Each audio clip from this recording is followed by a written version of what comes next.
Shalom, senang bertemu kembali dengan anak didik kami untuk pembelajaran fisika bersama saya Pak Ronald Sitorus. Nah, kepada anak didik kami, sebelumnya Anda telah belajar mengenai listrik dinamis, yaitu listrik yang mengalir. Nah, sekarang untuk saat ini kita akan belajar mengenai listrik yang tidak mengalir atau yang dikenal dengan istilah listrik statis. Nah, baiklah, seperti pada slide nampak bagaimana ada di sini ada tangan, di sini ada aliran muatan listrik ya, di sini ini. Kenapa bisa seperti ini? Itu akan kita pelajari untuk materi saat ini. Nah, yang berjudul yaitu listrik statis. Nah, kepada anak didik kami di sini ada standar kompetensi yang diharapkan oleh pemerintah kepada anak didik kami, yaitu harus bisa menerapkan konsep listrik dan magnet dalam berbagai penyelesaian masalah dan produk teknologi. Jadi hari ini kita mengambil konsep listriknya, listrik statisnya ya. Nah, inilah kompetensi yang diharapkan. Jadi anak didik kami semuanya ini harus Anda kuasai yang ini ya. Gaya listrik, kuat medan listrik, flux, potensial energi listrik, serta penerapannya pada keping sejajar. Nah, ini biasanya sering keluar di ujian nasional maupun ujian saringan masuk perguruan tinggi negeri. Nah, di sini ada beberapa indikator maupun tujuan ya, tujuan supaya Anda menguasai kompetensi dasar ini. Nah, yang pertama Anda akan mampu nanti menjelaskan konsep muatan listrik. Muatan listrik dulu. Nah, kemudian dilanjut dengan hukum Coulomb ya. Hukum Coulomb ini nanti berbicara gaya listrik ya. Medan listrik, ini. Ini hukum Gauss. Nah, itu berbicara tentang flux. Kemudian ada potensial listrik dan energi. Ini ya. Ini dia ya. Kemudian ada kapasitor nanti ya, penerapannya pada keping sejajar. Nah, dan selanjutnya. Nah, kepada anak didik kami, untuk materi listrik statis di sini ada beberapa yang akan kita bahas ya, beberapa sub ya. Ada muatan listrik, ada hukum Coulomb, medan listrik, hukum Gauss, potensial dan energi, dan kapasitor. Nah, ini sesuai dengan apa yang menjadi kompetensi dasar yang akan Anda kuasai. Nah, kepada anak didik kami, Bapak berikan tantangan pada Anda seperti pada slide ini. Nah, coba perhatikan ada penggaris, ada kertas ya, sobekan kertas kecil ini ya. Nah, ini di SMP Anda sudah belajar. Kenapa bisa demikian ya? Tentunya Anda sudah menguasainya ya, semenjak SMP ya. Nah, ini adalah contoh gejala daripada listrik statis. Nah, ini ya. Mengapa penggaris plastik yang digosok-gosokkan pada rambut dapat menarik kertas-kertas kecil? Anda sudah pasti tahu jawabannya. Ya, setelah mempelajari materi listrik statis. Nah, untuk mempelajarinya kita akan buat yang pertama adalah muatan listrik ya, Nak ya. Nah, muatan listrik Anda sudah tahu, muatan listrik ada dua, ada muatan positif, ada muatan negatif. Jadi sama teorinya dengan listrik dinamis ya, muatan positif dan negatif. Nah, ini dia. Jadi muatan listrik itu kan ditentukan oleh jumlah proton dan elektron ya. Itu pada benda. Jumlah muatan listriknya sebuah benda itu adalah kelipatannya dari muatan elektron ataupun muatan proton. Ini dia dirumuskan ya. Jadi ada rumusnya. Yang ini.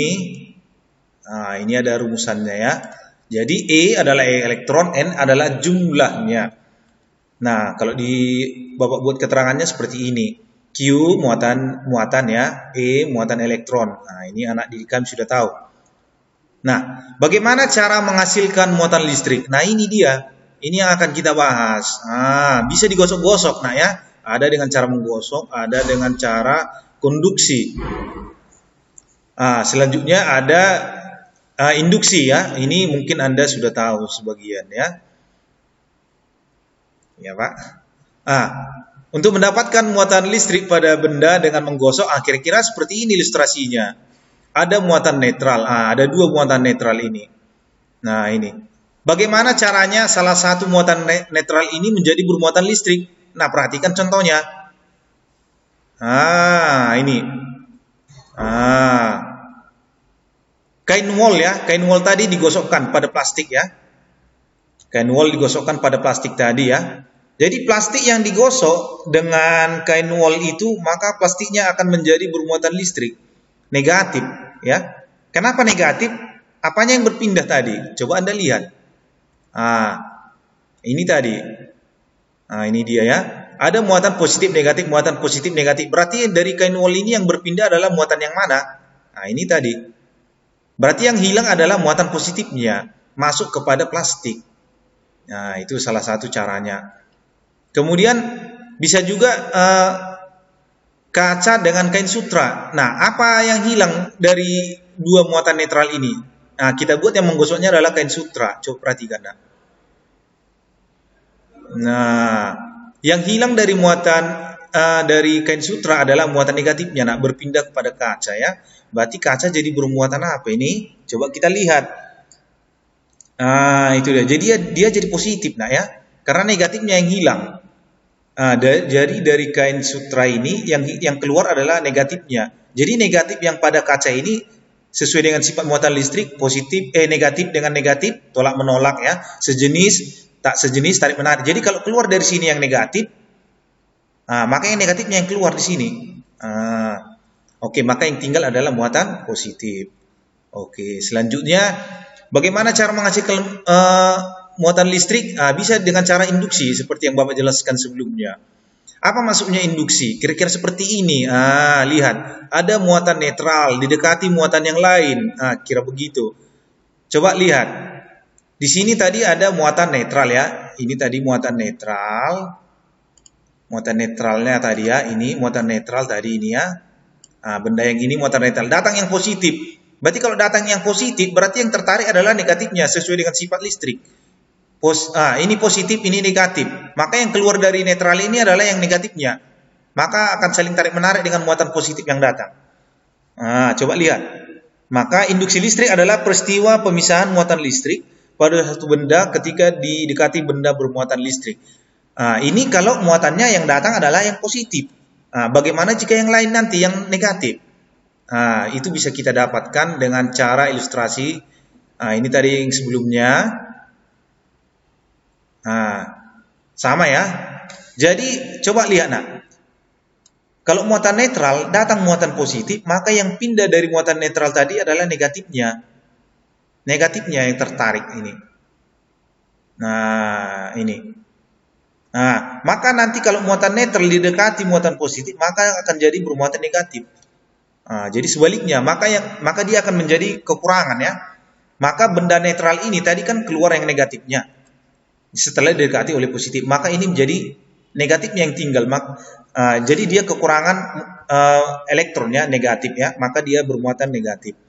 Nah, bagaimana jika yang negatif? Ini tadi muatan netral, sekarang datang yang negatifnya. Jadi sifatnya tadi kalau yang sejenis, maka dia akan tolak menolak. Jadi kalau datang yang negatif, berarti muatan negatif yang di sini, yang di dalam muatan netral ini, otomatis akan ditolak. Berarti muatan netral ini akan jadi bermuatan positif. Itu dia. Jadi kalau datang yang negatif ke muatan netral, maka muatan netral menjadi bermuatan positif. Kalau datang yang positif, maka dia adalah tinggal yang negatifnya, maka yang netral ini menjadi negatif. Ini kesimpulannya ya nak ya. Oke. Nah, selanjutnya ada dengan cara menyentuh. Ini sekarang yang ketiga, ini untuk mendapatkan muatan listrik dengan menyentuh. Ini ada muatan negatif. Ini ada muatan netral. Bagaimana cara menyentuhnya? Hampir sama dengan induksi. Apa yang terjadi jika didekatkan? Coba lihat. Ini dia. Coba perhatikan. Berarti muatan negatif ketemu dengan muatan yang negatif, tolak menolak. Tetapi muatan yang datang yang ini lebih banyak. Maka benda bermuatan netral menjadi bermuatan negatif. Ini dia. Jadi untuk mendapatkan muatan listrik ada 3 cara. Bisa cara menggosok, bisa cara konduksi, induksi, bisa juga dengan menyentuh ya. Ini kalau muatannya negatif. Bagaimana jika yang datang adalah muatan positif? Bapak yakin Anda sudah paham. Jadi kalau yang ini tadi muatan netral datang muatan yang negatif, maka dia bermuatan negatif. Jadi kalau datang yang positif, maka yang ini akan menjadi positif. Nah, oke, terima kasih kepada diri kami. Nah, sekarang kita lihat bagian yang kedua, yaitu hukum kolom, ya. Jadi hukum kolom ini sudah sering Anda pelajari. Kalau positif dengan positif, nah ini bagaimana? Apa yang terjadi? Yang terjadi adalah tolak menolak, ya. Nah, ini yang kedua. Bagaimana kalau muatannya berbeda jenis? Nah, pasti dia tarik menarik. Ini anak didik kami sudah tahu. Nah, hukum kolom itu ya ini bekerja pada muatan yang kedua tadi. Jadi gaya di antara dua benda bermuatan listrik maksudnya, ya. Berarti tadi ada muatan positif, ada muatan negatif, ya. Nah, itu berbanding lurus dengan hasil kalinya muatan-muatan tersebut dan berbanding terbalik dengan kuadrat jaraknya. Inilah rumusnya. Jadi K ini bisa seperti ini, 1/4pi epsilon 0. Epsilon ini adalah permitivitasnya, ya. Nah, ini dia permitivitas udara. Jadi anak didik kami, untuk gaya kolom, hukum kolom, gaya listrik, Anda tidak perlu menguasai nilai K. Nilai K ini biasanya dikasih tahu, ya, di soal biasanya. Nah, sebagai contoh soal ini ada Bapak buat, ya. Nah, ini dua buah benda ini masing-masing bermuatan 3 mikrokolom dan negatif. Berarti muatan listriknya ada dua ini, ada positif 3 dan negatif 2. Nah, ini dia, ya. Yang terpisah sejauh 10. Nah, ini sejauh 10. Bila ketetapan kolomnya, ini nilai K-nya tadi, ya. Berapa gayanya? Ini tinggal masukkan aja, nak. Nah, ini mudah, ya. Jadi Bapak sebutkan di awal tadi, nilai K itu biasanya dikasih tahu ini di soal ini. Biasanya dikasih tahu, Anda tidak perlu menghafal. Ini tinggal masukkan aja. Jadi, Pak, yang menjadi masalah bagi kami adalah untuk menjawab soal-soal hukum kolom atau gaya listrik adalah di satuannya. Jadi satuannya ini Anda harus benar-benar menguasai, nak, ya. Ada sistem satuan mikro, ada mili, ya. Ada mega. Jadi mikro itu ini 10-6. Anda harus kuasai. Sistem satuan, ya. Jadi ini harus Anda benar-benar menguasainya. Nah, demikianlah untuk materi pertemuan listrik statis pada hari ini, ya. Untuk selanjutnya kita akan buat beberapa contoh soal.